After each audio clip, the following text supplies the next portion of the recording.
बातमीचा अर्थ आहे भरोसा आणि तुमच्या भरोसा आहे आमची जिम्मेदारी। आपण पाहत आहात NCN न्यूज टीव्ही। नमस्कार, आपण पाहत आहात NCN न्यूज टीव्ही। मातंग समाजाच्या आरक्षण उपवर्गीकरणाच्या मागणीसाठी राज्यभर सुरू असलेल्या आंदोलनाला देगलूरमध्येही मोठा प्रतिसाद मिळत असून समाजबांधवांना एकत्र येण्याचे आवाहन करण्यात आले आहे। आंध्र प्रदेश व इतर राज्यांप्रमाणे महाराष्ट्रातील अनुसूचित जाती प्रवर्गातील आरक्षणाचे अ, ब, क, ड असे उपवर्गीकरण करण्यात यावे, या मागणीसाठी मातंग समाजासह विविध वंचित समाजांकडून आंदोलन सुरू आहे। अनुसूचित जातींसाठी असलेल्या 13% आरक्षणाचा लाभ काही मोजक्या जातींपुरता मर्यादित राहत असल्याने इतर अनेक जाती आरक्षणाच्या लाभापासून वंचित राहत आहेत। त्यामुळे अनुसूचित जाती प्रवर्गातील सर्व जातींचे वर्गीकरण करून आरक्षणाचे न्यायवाटप करण्यात यावे, अशी प्रमुख मागणी करण्यात येत आहे। या मागणीसाठी धर्माबाद येथून सुरू झालेली पदयात्रा ब्रिलोली, नरसी, शंकरनगर, आदमपूर फाटा, खानापूर आणि देगलूर मार्गे मुंबईकडे रवाना झाली आहे। या पदयात्रेचा समारोप 6 जुलै रोजी मुंबईच्या आझाद मैदानावर होणाऱ्या एल्गार मोर्चाने होणार आहे।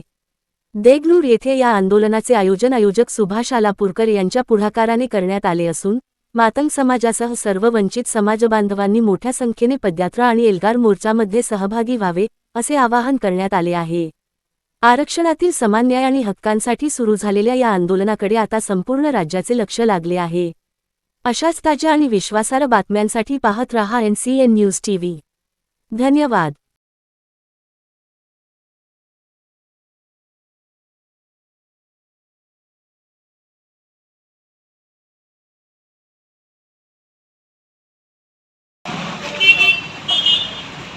नमस्कार, मी सातपुडे NCN न्यूज टीव्हीमध्ये आपलं स्वागत आहे। आज आपण पाहू शकता देगलूर शहरामध्ये अवघड वर्गीकरणासाठी सुभाष आलापूरकर साहेब व गायकवाड साहेब यांच्या संपूर्ण टीम या ठिकाणी अण्णाभाऊ साठे चौकामध्ये उपस्थित आहेत आणि पाहू शकता या ठिकाणी सतत लढा देण्यासाठी व इतर जे मागासवर्गीय या ठिकाणी 59 जातीमध्ये फक्त 13% आरक्षण आहे, त्या लोकांसाठी त्यांना एक चांगला साठा मिळावा आणि सर्वांचे या ठिकाणी तरुण मुलं सुशिक्षित या ठिकाणी शासनाच्या दरबारी कोणातरी चांगल्या पद्धतीच्या कामाला लागावं, त्या मागणीसाठी आज आपण पाहू शकता ते या ठिकाणी रस्त्यावर उतरलेले आहेत। आणि आज आपण पाहू शकता त्यांच्यासोबत अनेक या ठिकाणी मान्यवर सुद्धा आहेत आणि कशा पद्धतीची अडचण आहे आणि कधीपर्यंत हे चालणार आहे ते जाणून घेण्यासाठी आज आम्ही सुभाष आलापूरकर साहेबांपाशी या ठिकाणी आलेलो। काय सांगणार साहेब, कशा पद्धतीचं अवघड वर्गीकरणासाठी आपला पाठपुरावा चालू आहे आणि कुठपर्यंत चालणार आहे?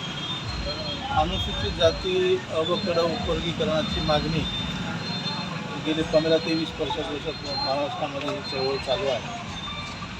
आज त्या अनुषंगाने लोकस्वराज्य आंदोलनाचे संस्थापक अध्यक्ष रामचंद्र धरांडे साहेब हे धर्माबाद ते मुंबई पदयात्रा काढलेली आहे आणि त्या पदयात्रेमध्ये आरक्षण जागृती संदर्भामध्ये त्यांनी गावोगाव फिरून आरक्षणासंदर्भात माहिती देत आहे आणि त्याचं स्वरूप मुंबईला पुढच्या महिन्यामध्ये खूप मोठ्या प्रमाणात एक मोर्चा होणार आहे।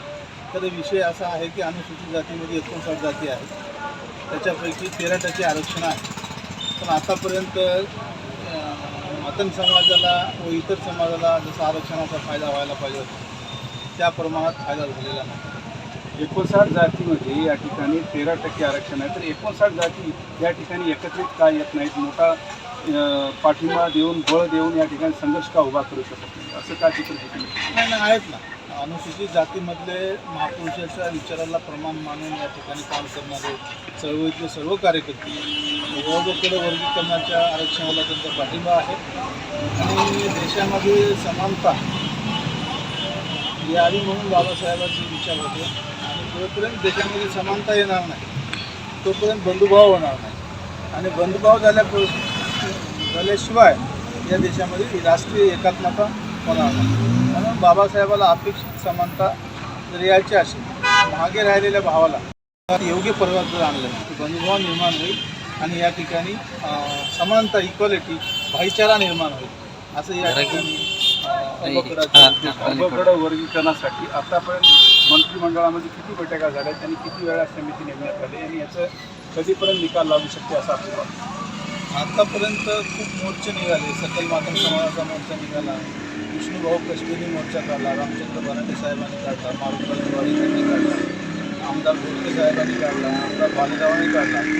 हे सतत मुंबई या ठिकाणी महाराष्ट्राच्या शासनाच्या दरबारी आमची मागणी सातत्याने चालू आहे आणि आमचा सामाजिक न्यायाची ही लढाई आहे. आज मातंग समाजाची जर मुलं बघितली तर पुण्याला सुशिक्षित असूनसुद्धा पुण्याला मुंबईला या ठिकाणी कामाला जातात आणि शिक्षण शिकूनसुद्धा नोकरीवर नाही. त्याच्यामुळं ह्याच्यामध्ये अवकडं वर्गीकरण झालं तर आमच्या मुलांना न्याय भेटेल आणि समाजात जे काही दारिद्र्य आहे दारिद्र्य दूर होईल आणि याच्यामध्ये सामाजिक न्याय आम्हाला भेटेल. म्हणून ही लढाई सातत्याने आमचे नेते लढत आहेत आणि सर्व समाजात चळवळीत काम करणारे प्रमुख कार्यकर्ते त्यांच्या लढाईसोबत आहोत आणि त्यांची लढाई ही यशस्वी होणार आहे. येणाऱ्या काळामध्ये देशामध्ये भाईचारा खतम होत आहे, समानता होत नाही. म्हणून सरकारसुद्धा या ठिकाणी मातंग समाजाचा मदत समिती नेमवलं होतं. त्या मदत समितीच्या अहवालामध्ये मातंग समाजाचा आर्थिक, राजकीय, शैक्षणिक सगळी या ठिकाणी माहिती घेण्यात आली. मातंग समाज आज खूप म्हणजे दारिद्र्य आर्थिक कचाड्यात सापडलेला आहे. म्हणून त्याला आरक्षण देऊन योग्य पर्वत आणण्यासाठी आरक्षण देण्याची भूमिका ही शाळेची आहे. तिथून निघालेली आणि कुठपर्यंत जाणार आहे? आज बेंगळूरमध्ये त्यांचं या ठिकाणी मुक्काम असणार आहे का? इथून डायरेक्ट पायी यात्रा? ते धर्माबादून त्यांनी यात्रेची सुरुवात केली. आज त्यांनी फिरत आज किती दिवस? तिसरा दिवस आहे. आज फिरत त्यांनी देगलूरला या ठिकाणी येत आहेत. थोड्याच वेळात सगळ्या समाज बांधवांना आम्ही इथं बोलवलेले आहेत. मग अण्णाभाऊच्या आणि बाबासाहेबांच्या प्रतिमेचं पूजन होईल. मग इथे समाजाला ते संबोधित करतील. संबोधित करून पुढील ते त्यांचे जे दिशा ठरलेली आहे त्याप्रमाणे ते निघणार आहे. बेंगळूर शहरामध्ये त्यांच्यासोबत त्यांच्या पाठपुरासाठी नव्या लावून या ठिकाणी समाज बांधव निघणार. या ठिकाणी सर्व समाजातले प्रमुख चळवळीत काम करणारे माणसं आहेत. त्या ठिकाणी साहेबासोबत यात्रेमध्ये समाविष्ट होऊन त्यांच्या नेतृत्वाखाली काम करणार आहे. जर हे मुंबईपर्यंत जाऊन मंत्रालयापर्यंत तर पुढे काय करणार? होय, सामाजिक न्यायाची लढाई आहे. जोपर्यंत देणार नाही तोपर्यंत आम्ही लढतच राहणार. नाही देणार आहे तर विचार नाही, घेतल्याशिवाय राहणारच नाही. कारण काय आता जर बघितलं तर आम्हाला आता अभि नाही तो कभी नाही अशी ही भूमिका आहे. आम्हाला शासनावर आम्हाला भरोसा आहे आणि आमच्या हक्काची मागणी आम्ही कोणाचं हिसकावून घेण्याचा या ठिकाणी प्रयत्न अवकडं वर्गीकरण जेवढं आमच्या इच्छा आहे तेवढं द्यावं अशी आमची मागणी आहे आणि ते 100% घेतल्याशिवाय आम्ही थांबणार नाही अशी आमची भूमिका आहे. महापुरुषांनी महामानवाच्या कल्याणासाठी काम केलं त्या सर्व महापुरुषांना वंदन करतो. आता महाराष्ट्रामध्ये जो अबकडाचा वर्गीकरणाच्या माध्यमातून महाराष्ट्रावर चर्चा आहे त्या अबकड अनुसूचित जाती अबकड वर्गीकरणाच्या जातीमध्ये 59 जाती त्याच्यामध्ये समाविष्ट आहेत. त्या 59 जातीपैकी एका जातीचं म्हणजे त्याच्यामध्ये प्रोग्रेस झालेला आहे. राजकीय असो सामाजिक असो नोकरीच्या क्षेत्रामध्ये त्यांचा बॅकलॉग ठरलेला आहे. 2 नंबरमध्ये मातंग समाज हा महाराष्ट्रामध्ये 2 नंबरलाही मातंग समाज जात आहे. म्हणावं तेवढं मातंग समाजाच्या विद्यार्थ्यांचे किंवा त्या समाजाच्या ऐकून उन्नती झालेली नाही. आणि आरक्षणाचा उद्देश काय आहे तर हा आरक्षणाचा उद्देश शेवटच्या घटकापर्यंत त्यांचा लाभ मिळाला पाहिजे आणि त्याप्रमाणे आहे की नाही शेवटच्या घटकाला लाभ मिळाला नाही. त्या अनुषंगानं या अनुसूचित जातीचं अबकडं वर्गीकरण झाल्यानंतर जो ज्या जातीचा म्हणजे विकास झालेला नाही त्या जातीला न्याय मिळण्याची शक्यता आहे. त्यासाठी आहे की नाही अबकडं वर्गीकरण होणं हे सर्वात गरजेचं आहे. विरोधकांना विरोध करत असतात, विरोधकाला ते चलत असते, त्यांचं म्हणजे पोट भरलेले आहे. ज्या जातीचं म्हणजे त्यांना काही मिळालेलं नाही त्या जातीला म्हणजे न्याय मिळण्यासाठी अबकडं वर्गीकरण होणं महत्त्वाचं आहे.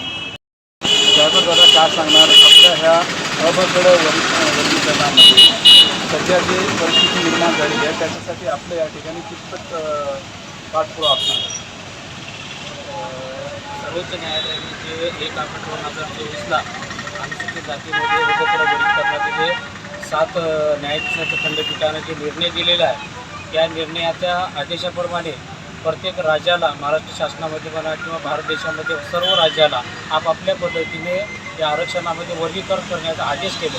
तर त्या आदेशाला आम्ही पूर्णपणे समाज बांधव पाठिंबा दिलेला आहे. त्याचनंतर आणि 13% आरक्षणामध्ये जवळपास 59 जाती आहेत. 59 जातीपैकी 58 जातीचा याच्यामध्ये लढा चालू आहे की बाबा प्रत्येक समाजाला आपापल्या लोकसंख्येनुसार म्हणा किंवा मागासलेपणाच्या दृष्टिकोनाने त्यांना काय टक्केवारी मिळेल ती टक्केवारी त्यांना मिळाल्याच्या नंतर त्या प्रत्येक समाजामध्ये भरपूर काही मुलं शिकलेले आहेत, सुशिक्षित आहेत, आज ते बेरोजगार झालेले आहेत. त्यांना जर समोर आणायचं असेल, सामाजिक एकी निर्माण करून आणायचं असेल तर त्यांना प्रत्येकाला त्या पद्धतीने त्यांना जर हिस्सा मिळाला तर समाजाची चांगल्या प्रकारे प्रगती होऊ खाऊन शकते. समाज कोणते ह्याच्यामध्ये लढ्यामध्ये सामील आहेत आणि इतर 2 समाज का तुमच्यासोबत सामील आहेत? कार्यकर्त्यांनी ऑलरेडी त्यांचं सक्षम झालेले आहेत. त्यांनी नोकरी क्षेत्र म्हणा किंवा राजकीय क्षेत्र म्हणा, कुठल्याही क्षेत्रात घ्या त्यांनी समोर गेले आहेत. त्यामुळे जे मागे जे समाज राहून गेला आहे त्यांची कुठल्याच प्रकारची प्रगती झालेली नाही. मग त्या लोकांना समोर आणण्यासाठी सर्वोच्च न्यायालयाने आदेश दिलेला आहे की बाबा जे लोक मागासलेपणामध्ये राहून गेले त्या लोकांना समोर आणण्यासाठी वर्गीकरणाचा विषय आज सुप्रीम कोर्टानं हाती उपवर्गीकरणच्या संदर्भामध्ये रामचंद्र भरांडे साहेब यांचा इथं देगलूर येथे धावती भेट आणि त्याच्यासमोर त्यांनी मुंबई गाठणार आहे.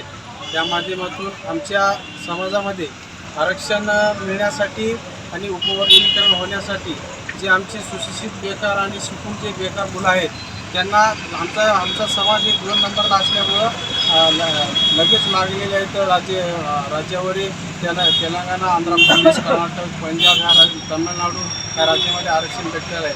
त्या धर्तीवरील आम्हाला महाराष्ट्रामध्ये दुसऱ्या क्रमांकावर आम्ही मातृ समाज असल्यामुळं आमची जे मुलं आहेत जे बेकार आहेत त्यांना जर मेगा भरतीमध्ये किंवा आरक्षण जर दिल्यानंतर ते पुढे चालून पोलीस भरती असू द्या, कलेक्टर असू द्या, तहसीलदार असू द्या, हे सर्व भरती आम्हाला आरक्षण भेटल्यानंतर मिळतील.